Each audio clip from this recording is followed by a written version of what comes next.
கள்ளச்சந்தையில் எரிவாயு சிலிண்டர்களை விற்க முயன்ற இருவர் குண்டாசில் கைது செய்யப்பட்ட சம்பவம் பெரும் பரபரப்பை ஏற்படுத்தியுள்ளது அபரகாம். ஏனென்றால் தமிழகத்திலேயே முதல் முறையாக மதுரையில் தற்போது 2 பேர் கைது செய்யப்பட்டுள்ளனர். எரிவாயு சிலிண்டருக்கான தட்டுப்பாடு பெரும் பரபரப்பை ஏற்படுத்தி வரும் நிலையில் கள்ளச்சந்தையில் அவற்றை விற்க முயன்ற இருவரை போலீசார் குண்டாசத்தில் கைது செய்துள்ளனர். தற்போது வீட்டு உபயோகத்திற்காக எரிவாயு சிலிண்டர் பதிவு செய்தால் 25 நாட்களுக்கு பிறகு கிடைக்கும் என்ற நிலையில் உணவுகளுக்கு பயன்படுத்தப்படும் வணிக எரிவாயு சிலிண்டர்கள் தற்போது கிடைக்காத நிலையில் உணவுகள் கட்டுப்பாடு முடியாமல் தற்போது மூடும் நிலையில் ஏற்பட்டிருக்கிறது.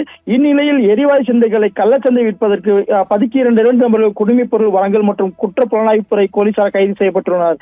மதுரை கோவில் பாப்பாக்குடி பகுதியை சேர்ந்த மாயன் என்பவர் தற்போது வீட்டின் அருகே அமைந்துள்ள காலி இடத்தில் காவல்துறை தீவிர சோதனை மேற்கொண்டதில் அவ்விடத்தில் சட்டவிரோதமாக கள்ளச்சந்தையில் பதுக்கி வைக்கப்பட்டிருந்த 100 மானிய விலை சிலிண்டர்கள் மற்றும் 109 வணிக பயன்பாட்டு சிலிண்டர் உட்பட 209 சிலிண்டர்கள் பறிமுதல் செய்யப்பட்டுள்ளது.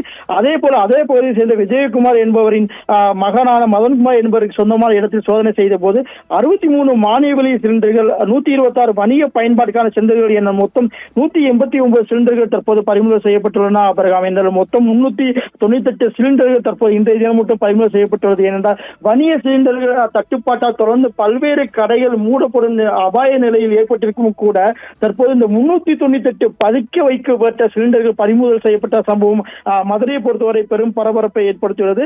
மேற்படி 2 நபர்கள் மீதும் தனித்தனியாக 2 வழக்குகள் அத்தியாவசிய பண்டங்கள் சட்டத்தின் கீழ் பதிவு செய்யப்பட்டு கைது செய்யப்பட்டு தற்போது குண்டாசில் சிறையில் அடைக்கப்பட்டுள்ளனர். அபரகாம் தற்போதைய சூழலில் எல்பிஜி சிலிண்டருக்கான தடையற்ற விநியோகத்தை கருத்தில் கொண்டு மேற்படி குற்றச்சம்பவம் ஈடுபடும் மீறி கள்ளச்சந்தை தடுப்பு சட்டத்தின் கீழ் கடுமையான நடவடிக்கை எடுக்கப்படும் என மாவட்ட ஆட்சியரையும் எச்சரிக்கை விடுக்கப்பட்டுள்ளது. என தொடர்ந்து தமிழகத்தில் மட்டும் இல்லாமல் இந்தியாவில் இந்த சிலிண்டர் தட்டுப்பாடு என்பது உலுக்கி வரும் நிலையில் தற்போது மதுரையை பொறுத்தவரை 398 பதுக்கி வைக்கப்பட்டுள்ள சிலிண்டர்கள் பறிமுதல் செய்யப்பட்டவும் மதுரையில் பெரும் பரபரப்பை ஏற்படுத்தியுள்ளது. அபரகாம்.